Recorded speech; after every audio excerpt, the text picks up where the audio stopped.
Salam Media Sriwijaya. Kedatangan penjabat Bupati Muba Dr. Andes Haji Apriyadi MSI ke Balai Desa Danau Cala Kecamatan Lais disambut antusias oleh masyarakat setempat Senin tanggal 30 Januari tahun 2023.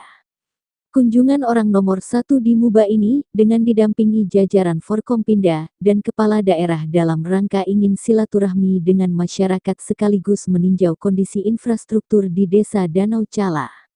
Walaupun kunjungan ini terkesan sangat mendadak, alhamdulillah masyarakat sangat antusias.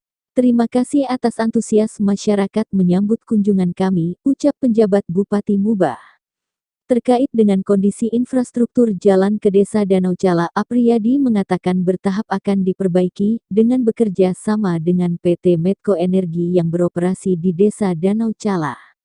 Insya Allah, jalan ini akan kita perbaiki, makanya kami hari ini turun ingin melihat dan menyaksikan keadaan infrastruktur di Desa Danau Cala. Kita pemerintah daerah bekerja sama dengan PT Medco membangun Desa Danau Cala, ujarnya.